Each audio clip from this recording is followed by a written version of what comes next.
All right. Hello, everyone, and thank you so much for joining us for this episode of Mama's Confidence but Dad's Invited. My name is Jessica A. Walker of the JohnResearchInstitute.com, and today I am so excited because I have Kat from Kat Course Creations, right? Am I saying that correctly?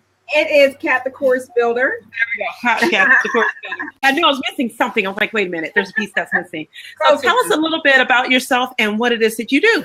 Sure. So I'm Catherine Dunn Ilonga, and I help people to build, launch, and teach courses, profitable courses. And that's what I've been doing for a very long time. I have a master's degree in instructional design and teaching with technology. I also have an MBA, and I've been doing this work for more than 15 years now. And so I just got off a call with my mastermind group, and we get together, we learn sales funnels, and we talk business and how to actually build your business around course assets. Awesome. So I also have my co-host here who's up at the upper corner. So go ahead and introduce yourself and what it is that you do. I didn't know I was going to be a co-host. Let me just be honest. I just want to see if my mic works. So hi. So introduce yourself. I'm doing that right now. I apologize. My name is Esther L., and I'm with Urban Asset Protection. We help minority businesses build from the ground up, and then we really teach them how to separate their social from their EIN to obtain true business credit, which is usually net 30 vendor credit accounts, so that they do not go into debt trying to obtain loans, and they can do it out of pocket while they're actually obtaining funds from their clients, and they have that cushion to pay the invoice.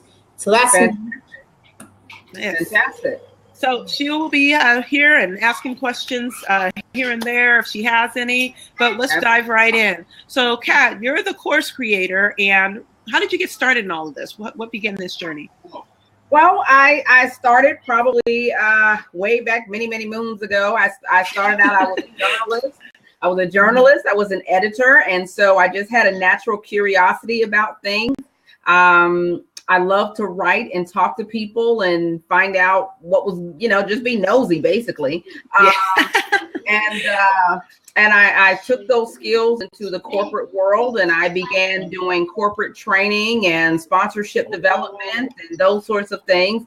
And I've always sort of been in some sort of teaching or educational role, whether it was in corporate or nonprofit or whatever it is. And I started traveling all around the country, basically teaching people how to teach what they know, teaching people on any variety of topics. And I decided that all the traveling was just a bit much. It really was a bit much. And I was behind the scenes, and it was just craziness. And I decided that if I ever wanted to have a life, I was going to have to get off the road, even though a large part of my income was built around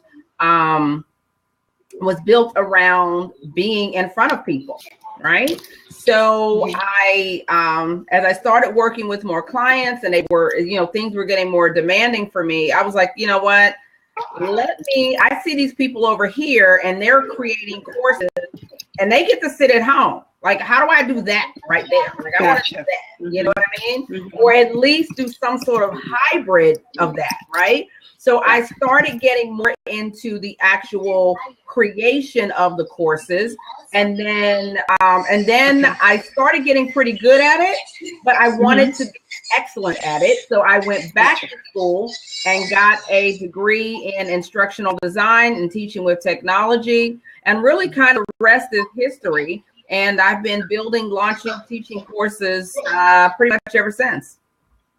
So how do you see speakers utilizing courses? Because for me, I understand, I get the correlation just naturally makes sense, right? You're able to go out and speak to more audiences because you have the courses on the back end. Number one, you can sell them while you're there speaking to the audience, and then have that as a secondary source of income as in addition to the speaking gig. But when you're out and you're speaking to low income populations and things to that effect, you'll also have a way to generate some income aside from that when you want to go and speak for free. But tell me some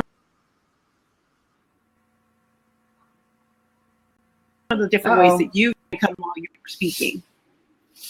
Sure. So speakers in particular are close to my heart because that was what I did for such a long time. Just the mainstay of my business was speaking, right?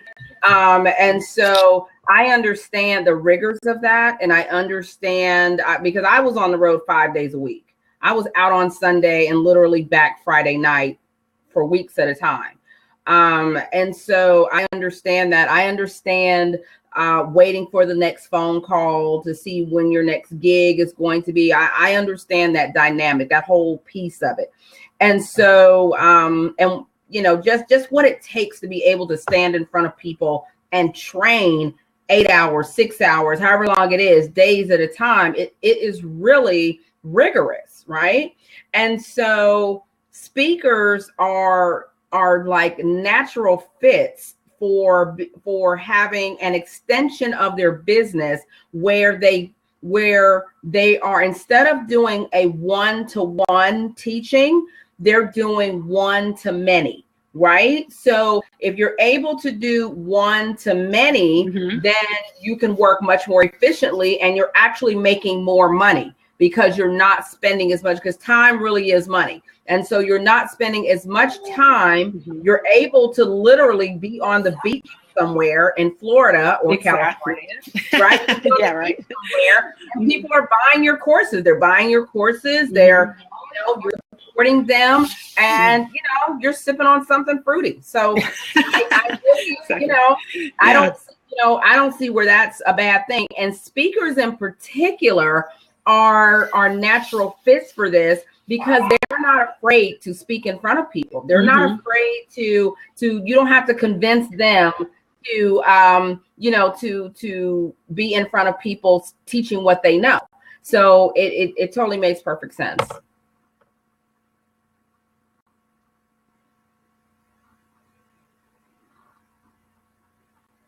I think we're frozen.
Catherine, can you hear me?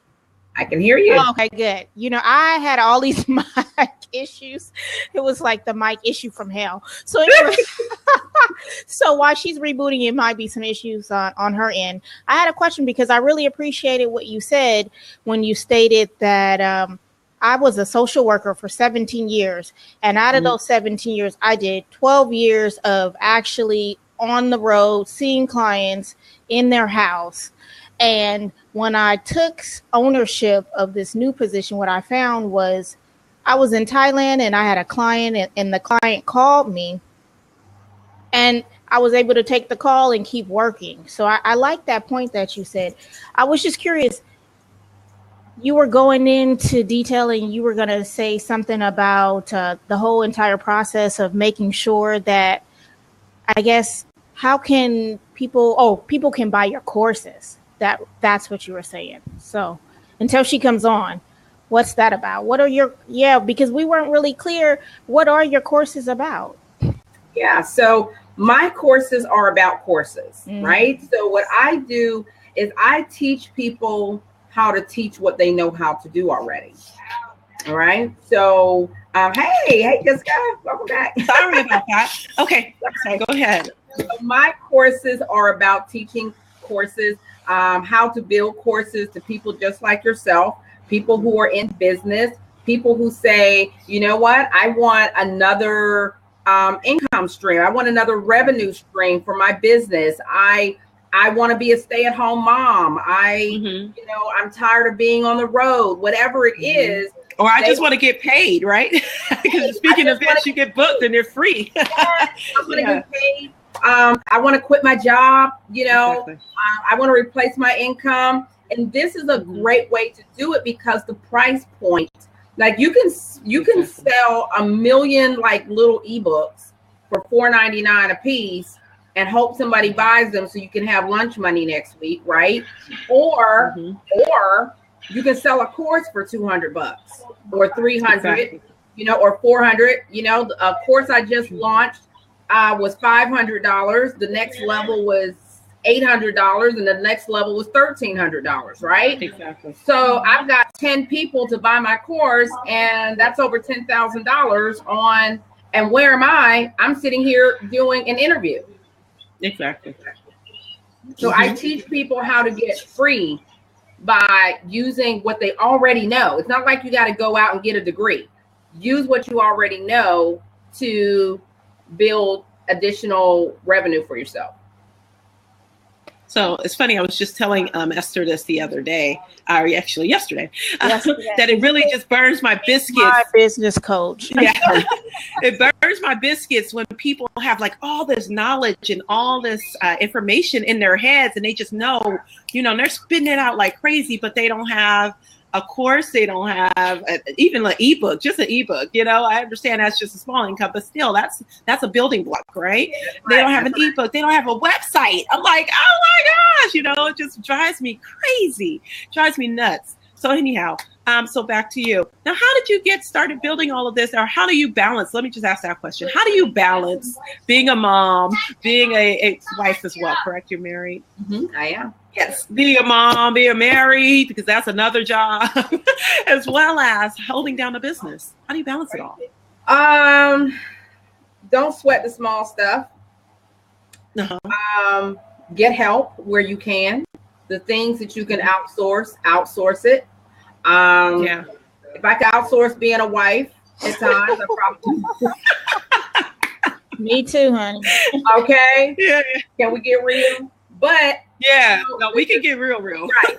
So the things that you cannot outsource, okay, that you have to be there for, then you've got that. There's no compromise on that, right? So exactly. Time that you spend with your family, there's not a lot of compromise on that. But I can get a babysitter, right? I can outsource some of that time. I can get a housekeeper to come in once a week and help me with the house because I've got a business to run. So I can't scrub baseboards, you know, once I don't have time to, not that I don't want to, I would love to scrub a baseboard, but I just don't. You know, if somebody else can do that, I can be generating money. I can be doing revenue generating activities and let somebody else do something that they can replace me, you know? So get help. I get help. I use, you know. Where are some of the resources you can offer to us, of places you can get help from that you can, like a virtual assistant or find, you know, I know there's. Start closer than that. You know, network with other moms. Don't be in a pigeonhole because solopreneurs, that's not cute. I know that, you know, people throw around that term solopreneur. That's not cute. Nobody want to do this by themselves. And if you are trying to do it by yourself, you're going to get burned out. You're not going to have all the resources you need because you only know what you know. So you need to be able to bounce things off of one another, give each other support. And hey, you watch the kids while I go to this meeting. I watch the kids, you know. Get your family in on the act. Make sure they understand. They don't have to understand your business, but understand I'm going to be leaning on you because I'm elevating. All right. So I may need you to watch the kids on a Saturday. Yes, I'm home, but I'm working for a few hours. I need some dedicated time. So you don't even go to Fiverr. Go to your family, your friends, let them know what you're doing. They don't understand everything you're doing. They don't have to, they're not supposed to. But hey, I'm gonna need you to watch, do this, do that. No, I get it. Okay, so really quick, tell us a couple of the major tips you have for building a course. And you can feel free to go in on any piece of that. Just some of the essential things that we need within a course, or really truthfully, how to promote it. Let's start with that. What's one of the best ways that you've seen in promotion? Do you suggest doing Facebook ads or Twitter ads, or? No, stay away from Facebook. It's dangerous in there, Oh, wow. Unless you know what you're doing. If you don't know what you're doing, you're going to throw money in the wind. And then you're going to get discouraged, and then you're going to be like, this isn't for me. And you're going to be out. So stay away. Okay. No, I get it. That face was like real.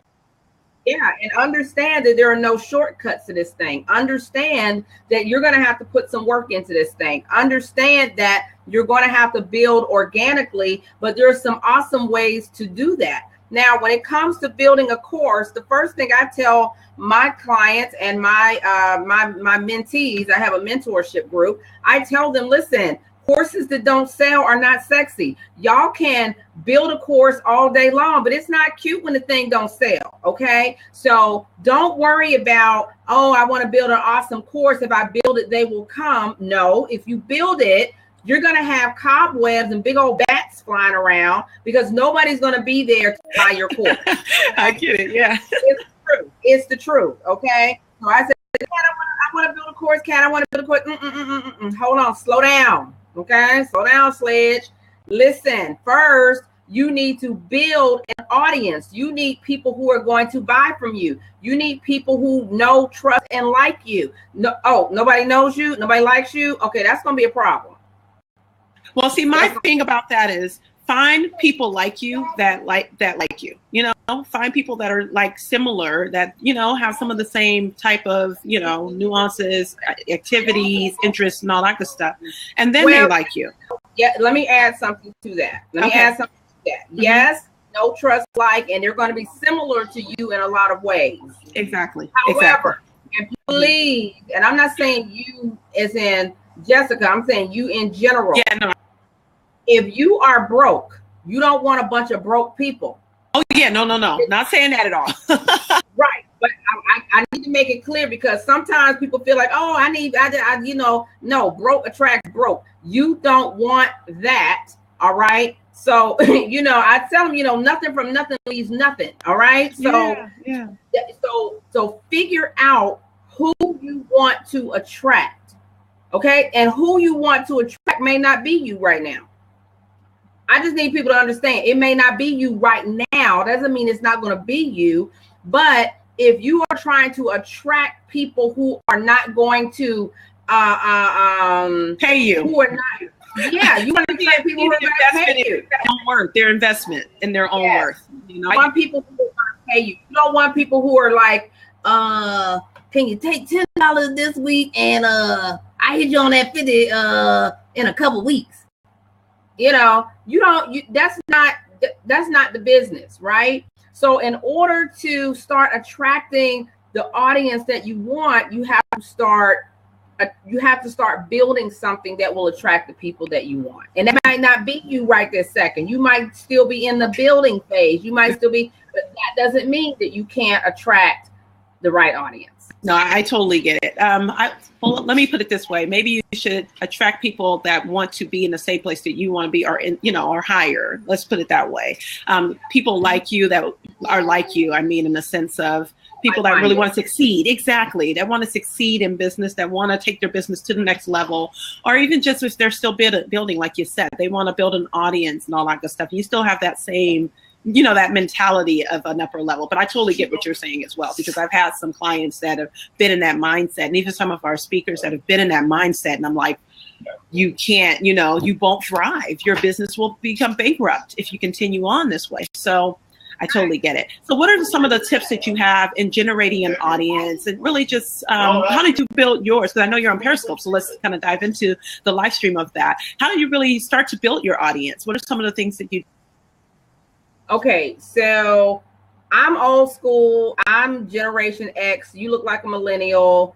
You look like a millennial down there. Hey, millennials. Shout out to the millennials. It's all good. Shout out to the millennials. I am. Right, 37. right. 37. I'm millennial. Right. Cabbage Patch doll. Okay, I'm a meet out. I've got 10 years on you. I'll be 47 this year. Okay. What? Girl, you look good. Oh my goodness. It's the wig and the good moisturizer, okay? Trust me. All right. Well, look, do you have a wig line as well? We need to look into investing in that. No, girl, sell that hair, honey. Yeah, you gotta keep that bang down, But listen,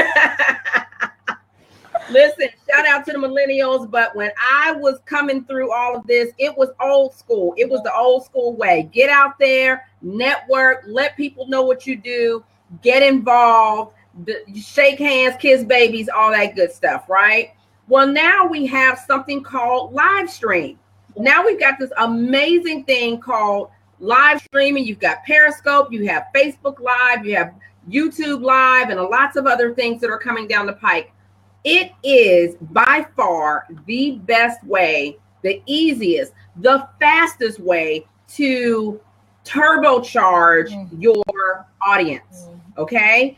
You can get on Periscope, you can get on live streaming and build your audience very quickly, very easily if you know what to do. Now, if you get on there, you don't know what you're doing, it's like with anything else, go on at your own risk. Okay. But you can get on there, and if you have a plan, you have a platform, you have value to add to your audience, you can go on there with a strategy of building out your audience, and it can happen extraordinarily quickly. I'll give you an example. I got on Periscope not to talk about course building. That was not what I came on here for. Huh, really? Yeah, really. Me and my business bestie, who lives in Houston, she comes to me one day and she was like, hey, have you ever heard of Periscope? And I'm like, no, girl, anybody heard no Periscope? And I don't really, I'm not, something else I got to learn how to do. No, I ain't got enough time for that. But she was like, we can get on there and we can talk about the kids and we can talk about doing this and doing that. And I said, okay, well, that might be fun. It'll get me away from work and it'll give me something, fun to do. And that's what we did. We got on there and we started talking about being wives and mothers. We even did like some little tours around the city and showed people all these cute things they can do, couples with your husband and blah, blah, blah. Well, as we were on there, we would kind of sprinkle in conversations of what we do every day. And so people were like, that's all cute and everything about the zoo, but what's this about this course building thing you do? You know what I'm saying? I'm like, but what about right? the zoo? We want to go to the Children's Museum. And they were like, they were like, how do I build a course? And how do I make money, right? I really had to kind of take my own advice. Yeah. And I preach, you've got to listen to your audience. You have to listen to them. And as I know that you have to listen to them, I said, okay, well, what do y'all want to know? Right? I didn't even think it was going to be a thing. I really didn't. I was just like, okay, well, this, whatever. And as I understood and I watched the market and I understood where trends were going, I said, okay, well, if I'm going to do it, and I'm a natural business person, I'm an entrepreneur at heart anyway. So I'm trained to look for problems and provide solutions. I'm trained to do that. Like I have a trained ear for that, right? I'm the same way. I'm the same way. Yeah, exactly. So you're the same way, right? So when you get trained that way, it's like, okay, wait a minute. More than one person has this problem. So, okay, so let me provide a solution. And as I started testing, so you have to test some things, right? So as I started testing and beta testing and doing some things, I realized it was like a thing. So I decided to come on Periscope, and I changed my handle. I got away from we even had a handle. It's called Wife Life Today. Wife Life Today on Periscope. We wanted to talk about being wives. It was corny. I know it was corny. No, it's cute. I like it.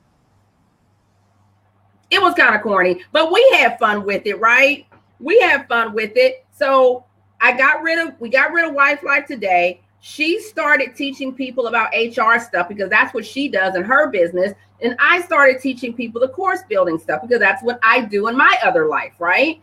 And it just, when I tell you exploded, I'm averaging 100 people a week in my follower list. 100 people a week. I got to get back on Periscope because I started, but then off. I got 100 people a week, and I'm almost at 2 million hearts. I was at the 1 million mark in like 8 weeks. It took me like 8 weeks. And I'm almost so I haven't been doing it that long. I want you to know, I haven't been on live stream that long. So your strategy is every single day. Your strategy is every single day in the morning. My strategy is, what I did was I took what I know offline and I brought it online. And that's one of the reasons I've been able to grow so quickly, because I already knew a lot of strategies, and I just took what I knew and I said, okay, well, let me bring it over here and see what happens. And I was like, oh, okay, well, it's consistency. I mean, you did every single day. No, not okay. Twice a week. No, not every day. Now I do. Were you originally twice a week? You got on twice a week, or whenever you felt like it? Not whenever I felt like it. I was definitely consistent, but I wasn't on every day. I would say probably maybe 3 days, 4 days. I kind of ramped up as I ramped up and I got more frequent as I understood more of what my audience wanted and needed from me. And I said, okay, well, they've got to get to know me, and they can't know you if you're not there. Well, my question to you is, so I have 2 social media experts. When you said about the Facebook thing, my first social media expert, Joe Hornsby, he blew up 2,000 fans, but he was the original web developer for PayPal. He knows them personally. And so he gave me a lot of marketing strategies. So what I noticed, and then too, being a social worker, is the first thing I did, I worked for the jail, just going in, talking to people who aren't nearly familiar with you, is I start telling stories about myself. So I noticed that you and your friend started talking about personal experiences that people could identify with. My question to you is, with those personal experiences that people could identify with, how many of those followers from your when you changed your handle, all of those people who knew you as the wife, knew you going to the zoo, could personally identify with you, did you then transfer over to your new handle? That is an awesome question. Very good question. And the answer is 0. The audience I have now,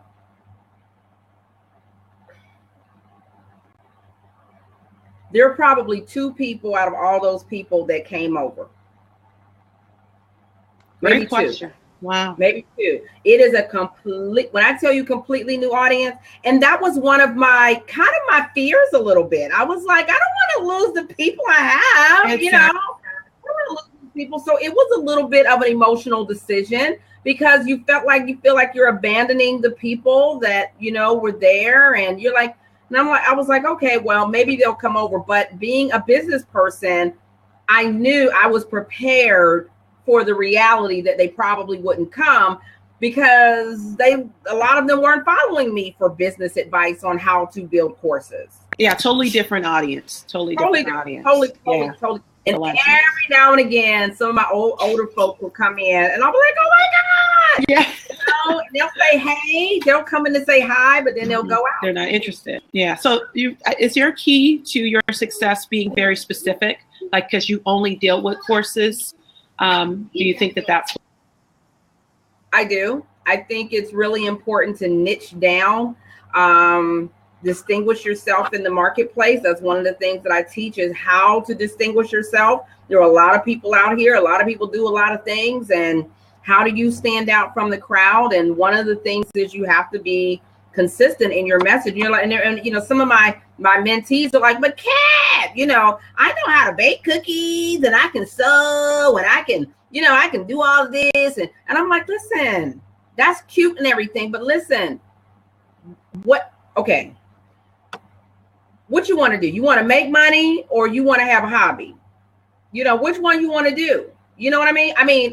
Either way, it's no judgment. It's all good, but you have to decide what the people want from you that's going to get you paid. Once you decide that it's baking cookies and because you're awesome at it and you know, that comes across, then the fact that you can sew a dress is irrelevant. Totally irrelevant, and save it for, I don't know, save it for Sunday dinner. Yeah. You totally had a cat. That was a cat moment. I was like, she was like, listen. And I was like, that's it. That's what I get when I get to, when I talk to some of my clients, I'm like, look, okay. Like, do you want to make money or do you want to help, you know, or do you want to just stay stagnant and be like, I don't know. I can't even think of what the word I use, but anyway, I just go off on a tangent and I'm just like, look. You know, it's like stopping your tracks, really assess what it is you're trying to do here. You're either trying to up level your business or you're just trying to stay where you are, stay comfortable. Those are the two options. Which I'm fine with either way because, you know, go rah, you know, I'm all for helping a brother and a sister out. But at the same time, you're paying me. So you might want to get some, you know, some results from your money. I'm just saying. So anyway, I know you have to go. So go ahead. Yeah, I was just going to you. I know you had another question. So go ahead. And then we're going to wrap up and let Kat. You can't go yet. I have 21 questions. Yeah, right. She got money to make. She got a business to run. Okay, I feel you. Me too. It's so fun. So anywho, my last question is, when you said stay out of Facebook, I completely feel you, man, because of this. I was going to think of a really high-tech word like concur, and then I was like, I feel you. No, this is a real show. You be real on this show. So anywho, for the people who want to venture out with Facebook ads, because they do work. If I didn't have Joel Hornsby and Vickens Moscova, I wouldn't even know about a hashtag. My post would be sitting there stagnant. I mean, they spend at least an hour a day talking to me and about how to get ahead. But the point is, how did you, like, just two simple tips to make your Facebook ad pop for those who are either experienced or want to do it? Or if you don't use Facebook ads, what do you use? I use them for certain things. One is I make sure that I use the voice of my audience. And what do I mean by that? I mean, like, what do you mean by that? Well, you know what? I actually have an example for that. I have an example of that. So I had a meeting with someone that's going to help me with my nonprofit, and she works at the, we call it the welfare office, right? So here locally, so I Googled it and I put in welfare office in the city. I'm not going to say city. I'll leave it out. The city, right? Nothing came up. And I'm like, it's the welfare office. How come it's not? But what I had to do is I had to put social services office. Yes, you did, because they wouldn't use welfare office since 1992, girl. Exactly. But for me, that's what I resonate. So really, I explained that to her. She said, you know what, we really need to put that in somewhere, because you're right. A lot of people might be searching for welfare office. They're not searching for social services. So when you talk to your audience on Facebook, use the words they're going to use. And that's like send a light bulb. That was an aha moment for me. I was like, it's like, okay, so when I do my marketing, I have to use what they would use. So anyway, that was a good example. So that was an awesome example, because I'm Gen X. So there's certain things that are going to resonate with Gen X women. Right? Like, there's certain things we understand, like Mr. Telephone Man. I know, you know what I mean? A nougat bar, or whatchamacallit. I know you sit down there looking like, what is that? No, I know, because my dad is 75 and my mom is Gen X is not that old. No, they not. Oh. That's why I know what a whatchamacallit is. Whatchamacallit? out, I think in 1984, something like that, 1982. I remember when the whatchamacallit came out. Right. They feel good, right? So so there's certain things that are culturally that we're able to connect with, right? And so for example, I just put out one recently that says something along the lines of, have you been to lots of courses and now you're angry, you're confused, you're upset because you went to this course and you got nothing out of it? And I was talking their language, right? And I'm talking their language, right? That I'm hitting a pain point. So two things that I do, I hit their pain points and I speak their language, because their language is my language, but I have to make sure I'm speaking like that. So if you have somebody helping you with your ads or whatever it is, make sure that it's still your voice that people hear, because that's who they're going to connect to. That is really, I'm meeting with him at 4:00 today, and he is a little older than me. And just to bust Jessica out, I live in Oakland, California, because I'm going to let you go. I live in Oakland, California, and it speaks to being relevant too. So we used to have Festival of the Lake. Shout out to everyone who listens to this in Oakland. It's a bunch of Black people got together and we would drive around, listen to music. It was just beautiful to see your people out there. But the point is, I'm talking to Jessica and she moved away. She was like, they don't have Festival of the Lake anymore? That was 1991, Jessica, when we had Festival of the Lake. It is 2016. No, they don't have it. So that just shows me right there that I need to run separate ads, some for people who aren't relevant, some for people who are relevant, and then some for people who speak the language of the 30 seconds. So, Joe, he was telling me Nike runs about 12 different ads simultaneously. So for a budget of $5, and then too, what I noticed when you go into Facebook, they said, oh, your post had reached 500 people, but your post might have had 20,000 different hashtags to go and reach that audience. You can't put that and translate that into an actual ad. So thinking of those words, you just really cleared it up for me. I appreciate it. Yeah. Wow. Yeah. Well, thank you. I'm so happy. I'm happy about that. Yeah, so, because I talk to some of my clients, people is paying me and they don't get it. They're like, I'm like, you got the wrong clients. That's all. You need different clientele, millennials. Okay. Clearly. Well, thank you so much, Kat. I really appreciate your time. We're going to be working together soon. So, I look forward to having you on again and in a different capacity. What's your website? I'm sorry. That's okay. No worries. No problem. It is catthecoursebuilder.com. And if you want, there's some information in there. I give away free stuff all the time. So if you want to sign up for Kat's free stuff, you can do that right on the website and check it out. And I'd be happy to come back anytime. Hopefully I'll be working with the both of you. You all have been awesome.